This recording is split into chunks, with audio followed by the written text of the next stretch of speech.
ഗതാഗതക്കുരുക്കിൽപ്പെട്ട് വലയുന്ന പെരുമ്പാവൂർ ടൗണിന് ആശ്വാസമാകേണ്ട റോഡിന്റെ ദയനീയ അവസ്ഥയാണ് ഈ കാണുന്നത്. ആലുവ മൂന്നാർ റോഡിൽ നിന്നും MC റോഡിലേക്ക് വഴിതിരിഞ്ഞു പോകുന്ന ടൺ കണക്കിന് ഭാരം കയറ്റിയ ടോറസ് ലോറികൾ മുതൽ KSRTC ബസ് സ്റ്റാൻഡിലേക്ക് വരുന്ന ദീർഘദൂര ബസ്സുകൾ വരെ ദിനംപ്രതി ഇതിലൂടെയാണ് പോകുന്നത്. കാലവർഷം തുടക്കത്തിലെ റോഡിന്റെ സൈഡിൽ നിർമ്മിച്ച കാനകളിലേക്ക് വെള്ളം പോകാത്തതുമൂലം വലിയ ഗർത്തം രൂപപ്പെട്ടിരിക്കുകയാണ്. ഇത് കാൽനടയാത്രക്കാർക്കും വാഹനങ്ങൾക്കും വലിയ രീതിയിലുള്ള ബുദ്ധിമുട്ട് ഉണ്ടാകുന്ന അപകടമാംവിധമുള്ള ഈ ഗർത്തത്തിൽ ഇരുചക്ര വാഹനം പോകുമ്പോൾ വാഹനത്തിന്റെ പകുതി വെള്ളത്തിലായാണ് ഇവിടെ മറികടന്നു പോകുന്നത്. ഇത് പലപ്പോഴും അപകടത്തിലേക്ക് വഴിവെക്കാറുമുണ്ട്. പെരുമ്പാവൂർ നഗരസഭയുടെ 19ാം വാർഡാണിത്. ഇവിടുത്തെ കൗൺസിലറോ നഗരസഭാ ഭരണാധികാരികളോ മൗനം പാലിക്കുകയാണോ എന്ന് സംശയിക്കേണ്ടിയിരിക്കുന്നു.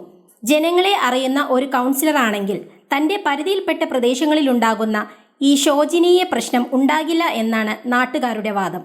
ഈ ഒരു യാത്രാ ബുദ്ധിമുട്ടിന് ശാശ്വത പരിഹാരമുണ്ടാക്കാൻ അധികാരികൾ കണ്ണു തുറക്കുമെന്ന വിശ്വാസത്തോടെ news bureau Avittam media news.